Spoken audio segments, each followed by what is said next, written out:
오기가 생겨가지고 그때는 그냥 이 선생님에 대한 내가 꼭 보여주겠다 막 복수심이 가득 찼었어요. 안녕하세요. 너무 오랜만에 찾아뵙죠? 제가 살면서 제가 어릴 때 경험했던 작고 사소하고 누가 봐도 그냥 별거 아니지만 저한테는 굉장히 지금 돌이켜 생각해보면 살아가면서 정말 도움된 성공 경험을 말씀드리려고 해요. 뭐 성공 경험이라고 해가지고 제가 막 거하게 막 거창하게 성공한 그런 경험이 아니라 정말 앞에서 말했듯이 정말 작고 사소하고 정말 누가 봐도 별거 아닌데 나한테는 살면서 정말 큰 도움을 준 그런 작은 성공 경험이거든요. 이런 작은 성공 경험 중에 일화 에피소드 하나를 말씀드리자면 제가 중학교 3학년 때 있었던 일인데 제가 중학교 2학년에서 중학교 3학년 막 올라가서 이제 3월 새학기가 시작한 날이었어요. 그때 이제 연합고사라는 걸 봤어요. 수도권이라든지 이런 광역시 좀 학교가 많은 지역 같은 경우에는 연합고사 이런 게 없겠지만 없는 데도 있지만 저 같은 경우는 연합고사 있었거든요. 즉 뭐냐면 이게 중학교에서 이제 고등학교를 진학을 하려면 그러니까 특히 인문계를 진학을 하려면 무조건 이 연합고사라는 그 커트라인 점수에 합격을 했었어야 돼요. 그 커트라인 점수가 넘어야 인문계를 들어갈 수 있었어요. 근데 그 커트라인 점수를 못 넘으면 이제 전문계나 이제 실업계 고등학교로 가야 되는 그런 거였죠. 고등학교를 가기 위한 수능 같은 거라고 생각하시면 될 것 같아요. 그러니까 그래서 이런 연합고사를 통해서 인문계 갈 성적이 돼야 그 커트라인 넘어야 인문계로 이제 뺑뺑이를 돌릴 수가 있는 거예요. 자, 이때 제가 중학교 2학년 때까지만 해도 공부를 진짜 안 했어요. 그냥 공부를 못했죠. 안 했으니까 못했겠죠. 아무리 막 열심히 해도 별로 흥미가 안 생겼어요. 내가 왜 이걸 해야 되지? 해야 될 딱히 이유를, 공부를 해야 되는 이유를 못 찾았었거든요. 그 연합고사 점수가 몇 점 만점이냐면 180점이 만점이었어요. 180점 만점. 국어, 수학, 영어, 사회, 과학, 뭐 기술, 가정, 뭐였지? 아무튼 이렇게 막 몇 과목을 다 합쳐서 180개를 다 맞는 게 만점인 거예요. 그러니까 즉 180문제인 거죠. 그러면 9과목을 봤을 텐데 20문제였던 거. 기억이 진짜 가물가물해. 아무튼 기억이 가물가물한데 근데 180 총 그러니까 모든 총 전 과목을 다 합해서 180문제가 나오는데 그 180개가 다 맞아야 180 만점이라고 하는 거거든요. 이때 인문계 저희 때 그러니까 저희 때 인문계에 들어가려면 그때 커트라인 점수가 최소 129개? 아무튼 120개는 무조건 맞았어야 됐어요. 120개는 무조건. 120개를 무조건 맞아야 그나마 조금 네. 그나마 안정적으로 인문계 좀 겨우 들어간다 이거였거든요. 근데 이제 이 연합고사를 보기 전에 이제 수능도 이제 모의고사 같은 거 보잖아요. 그렇게 이제 모의고사를 봐요. 이제 중3 딱 올라가자마자 이제 3월 달에 첫 모의고사를 봐요. 이 3월 첫 모의고사가 나의 뭐 진짜 연합고사를 좌지우지한다 막 그랬었어요. 근데 저는 당연히 중2 때까지만 해도 공부를 못했다고 했잖아요. 몇 개를 맞았냐면 저도 충격이었던 게 그래도 나는 120개는 넘지 않을까 했는데 웬걸 진짜 아직도 기억해요. 아직도 생생하게 기억나는 게 세 자리가 안 됐어요. 몇 개냐면 99개를 맞은 거예요. 180개 만점 중에. 그냥 인문계 못 들어가는 거죠. 왜 그 당시엔 그렇게 인문계 뭐 그랬겠지만 뭐 요즘 지금이랑 좀 트렌드가 좀 달라졌겠지만 그래도 그 당시에는 저 때는 인문계는 그래도 고등학교는 인문계를 들어가야지 이런 풍토였기 때문에 어쨌든 99개를 맞고 너무 충격을 먹었어요.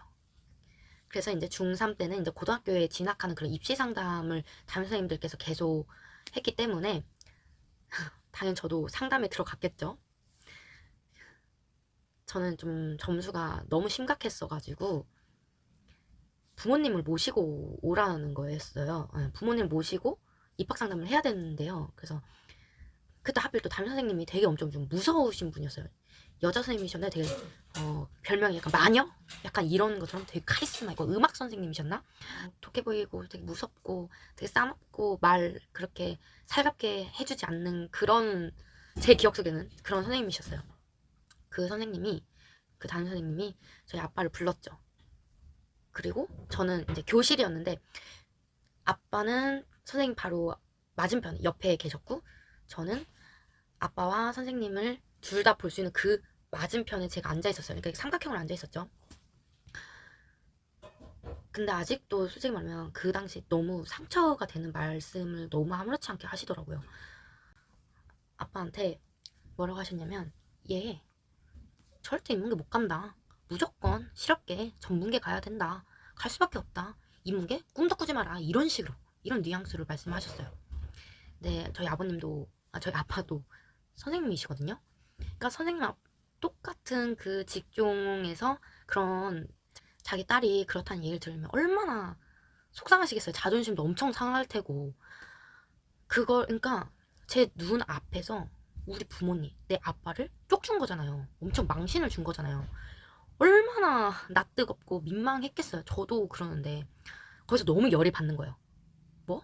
내가 인문계를 못 가? 한번 보여주겠다. 갑자기 결심을 섰죠. 막 엄청 막 오기가 생겨가지고 그때는 그냥 이 선생님에 대한 내가 꼭 보여주겠다. 막 복수심이 가득 찼었어요. 꼭 인문계를 가서 보여줘야지. 내가 꼭 점수를 올려야지. 막 뭐 어떻게 내 앞에서 우리 아빠를 쪽죠? 두고 봐. 막 이러면서 막 눈에서 막 불이 나더라고요. 그러고 이제 자리 바꾸는 시간이 왔나? 아무튼 이제 담임 선생님께서 선착순으로 자기가 앉고 싶은 자리를 앉게 해주겠다는 거예요. 대신 일찍 온 사람의 그 선착순대로. 그때 저는 그 생각을 했죠. 아, 이때가 기회다. 나는 꼭 공부를 열심히 해서 아빠한테 본보기를 보여줘야 되고 선생님한테도 보란 듯이 꼭 인문계 가야 되고 점수를 엄청 올려야 되기 때문에 무조건 맨 앞자리는 내 자리다 라고 생각을 했어요. 그래서 그때 몇 시에 왔나? 아침 한 7시에 왔을 거예요. 7시? 7시 반? 7시나 7시 반쯤에 와가지고 그 당시 저는 진짜 거의 지각 아니면 지각할 뻔 할 정도로 그렇게 학교를 되게 엄청 늦게 갔거든요. 학교를 엄청 일찍 가본 적이 없었어요. 근데 무조건 공부를 하겠다는 그런 의지로 점수를 무조건 올리겠다는 그런 오기가 생겨가지고 독하게 그때 당시에 진짜 마음을 되게 독하게 먹었는지 무조건 이제 친구랑 말했어요. 나 일찍 올 건데 너도 일찍 올려면 와라 해서 진짜 제가 1등으로 와가지고 너무 맨 앞자리는 이제 칠판이 좀 잘 안 보일 수가 있잖아요. 그래서 바로 두 번째 줄 그리고 칠판이 정말 잘 보이고 그리고 그 교탁 선생님 책상이 바로 앞에 있는 그런 그쪽 계열 그쪽 분단의 두 번째 줄에 앉았어요. 앞에서 두 번째 줄 앞에서 두 번째 줄에 그리고 거의 가운데 그러니까 제일 그냥 좋은 공부하기 딱 좋은 자리를 맡은 거죠. 거기에서 이제 공부를 또 하고 또 이제 수학 과외를 받게 됐어요. 제가 그 당시 이제 수학도 잘 못해가지고 이제 어쨌든 수학이 제일 싫어하는 과목이었는데 어떻게 그렇게 울면서 엄청 열심히 했던 것 같아요. 맨날 집 독서실 집 독서실 집 독서실 뭐 과외 집 그러니까 그냥 학교 끝나면 과외 갔다가 독서실 갔다가 바로 집 오고 또 학교 학원 그러니까 학교 독서실 아니 학교 과외 독서실 이거를 계속 그것만 반복해서 계속 공부를 진짜 엄청 열심히 했어요. 그랬더니 웬걸 계속 모의고사를 볼 거 아니에요. 모의고사 볼 때마다 수학이 한 개 아니면 두 개를 틀리더라고요. 그리고 또 재미를 붙이기 시작했어요. 아, 수학을 항상 거의 반토막 낼 쯤까지 막 맞고 별로 수학을 그렇게 못했었는데 그렇게 재밌을 수가 없더라고요. 정말 많이 틀려봐야 두 개, 한 개니까.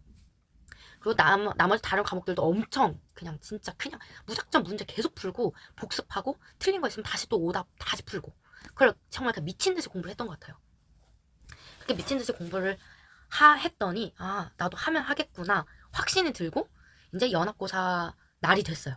연합고사 보는 날에 수능 보는 날이 엄청 떨렸죠. 막 확실히 그 전에 공부하던 게 있으니까 바리바리 싸들고 안 다녀도 바리바리 이렇게 책을 싸서 고사장에 갈 필요가 없더라고요. 진짜 딱 내가 봐야 될 것만 딱 요약한 것만 내가 까먹을 것 같은 것만 왠지 많이 틀릴 것 같은 것만 이렇게 간추려서 가고 그리고 이제 아빠 차 안에서 그 고사장 가는 길이 있을 거 아니에요. 그 가면서 차 타고 가면서 이제 영어 단어 좀 외우고 딱 그 정도만 했던 것 같아요. 그리고 마음 편하게 좀 봤는데 웬걸 그래도 내 나름대로 울면서 막 그 담임 선생님한테 나 보여주고 막 그렇게 오기가 발동해서 했던 그 공부가 어느새 오기도 오기지만 좀 나의 임계점을 뛰어넘고 나의 한계점도 뛰어넘고 하면 된다. 나도 하면 할 수 있구나. 라는 그런 성취감, 뿌듯함을 느끼게 해준 그런 계기가 됐던 것 같아요.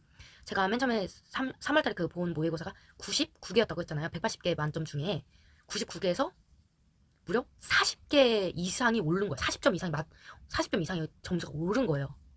그래서 연합고사는 아마 150 몇 개인가? 네. 그렇게, 그러니까 커트라인이 한 120 몇 개라면 저는 150개 정도를 맞추고 인문계에 굉장히 안정적으로 들어가게 됐죠. 그때 느낀 감정은 아, 나도 진짜 하면 할 수 있구나. 하면 되는구나. 그리고 진짜 열심히 하면 그 노력은 정말 배신하지 않는구나. 그리고 또 간절하면 되는구나. 그리고 사람은 무언가에 뭐 긍정적이든 부정적이든 간에 어떤 원동력, 그 동기가 있어야 되는구나 라는 걸 알았어요. 비록 그 동기가 조금 좋진 않았지만 그래도 나에게 목표가 생기게끔 하고 뭔가 하나를 열정적으로 불타게 막 할 수 있는 그런 계기를 만들어주신 게 어쨌든 담임 선생님이니까 지금은 감사하죠. 그리고 이러한 성공 경험이 제 인생의 지금의 좀 밑거름? 바탕이 돼가지고 어떤 일을 왠지 하려고 하고 뭐 도전할 때, 시도할 때 그렇게 두려움이 없더라고요. 실패를 하면 뭐 어때? 또 다시 일어서서 또 뭐 어떻게든 하면 되겠지. 그리고 노력을 내가 그만큼 안 했었겠지. 좀 더 간절하게 더 열심히 하면 되겠지. 언젠간 되겠지. 약간 저의 도전 정신을 좀 더 견고하게 하고 또 지금까지 살면서 갖가지 이제 실패 경험도 있었을 거 아니에요. 그런 실패 경험들이 그렇게 저에게 엄청 뭐라 해야 되지? 좌절감을 안 느껴졌어요. 아, 다시 일어서면 되지. 아, 당연히 힘들겠죠. 엄청 힘들지만 나는 할 수 있어. 내가 마음만 먹으면 언제든지 이 실패가 성공으로 바꿀 수 있어. 라는 그런 자신감을 줬던 것 같아요. 그러니까 꼭 거창한 거 아니더라도 진짜 작은 거 하나하나에서 아, 나 이걸 해냈구나 라는 그냥 발견해내는 것조차도 성공 경험이 될 수가 있거든요. 하나를 내가 깨달으면 그것조차도 성공 경험이 된다고 생각을 해요. 꼭 굳이 진짜 막 큰 성공, 막 크나큰 거창한 성공 경험을 말하는 게 아니라 내가 정말 실패를 딛고 일어섰을 때 그때 그 경험이 나의 작은 성공 경험이 되고 그러한 작은 성공 경험들이 다 모여서 나의 큰 성공, 진짜 큰 목표를 이룰 수 있는 삶의 원동력이 될 수 있다는 거를 알았어요. 되게 두서없이 막 말해서 되게 얘기가 되게 중구난방하죠. 그러니까 결론은 그거예요.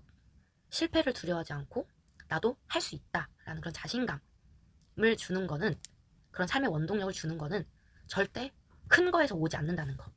물론 큰 거에서 오면 그것도 좋겠죠. 하지만 내가 언제든 일상생활에서 흔하게 사소하게 그리고 나만의 그런 성취감을 느낄 수 있는 그 분야가 있을 거 아니에요.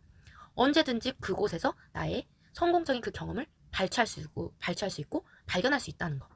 그리고 남이 봤을 때 이게 무슨 성공 경험이야 라고 할 수 있겠지만 나한테는 굉장히 작은 성공일지언정 또 나한테는 엄청 또 큰 성공 경험일 수도 있다는 그런 경험을 발견하는 눈도 키울 필요가 있을 것 같아요. 저도 지금 무슨 말을 하는지 모르겠지만 어쨌든 별거 아닌 거에 대해서 성공을 하셨다면 이 성공이라는 말 자체도 되게 거창하게 들릴 수 있겠지만 그렇게 작은 거에서 나 해냈다라는 그런 기쁨, 뿌듯함, 성취감, 희열감 이런 것만 느낄 수 있는 거를 캐치할 수 있는 능력만 있다면 어떤 일이든지 무슨 일을 하든지 간에 되게 자신감 있게 하실 수가 있을 것 같아요. 항상 위기가 기회이듯이 또 저 같은 경우에는 항상 계기들이 좀 오기가 생겨야 뭘 하더라고요. 좀 악착같이 하더라고요. 그러니까 누가 저를 좀 열받게 해야 저는 하는 스타일이에요. 그러니까 자기의 그런 성향, 스타일도 좀 더 아신다면 나의 그런 작은 성공 경험이 무엇이 될지 좀 더 캐치하는 게 좀 수월하실 것 같아요. 아무튼 요즘 코로나 때문에 굉장히 위축되고 자신감도 없고 뭔가 기회도 없는 것처럼 희망도 없고 소망도 없는 것처럼 느껴지실 테지만 그래도 그 안에서 항상 빛이 있다는 거 꼭 알아두셨으면 좋겠어요. 그럼 안녕. 구독, 좋아요, 알람 설정, 안녕.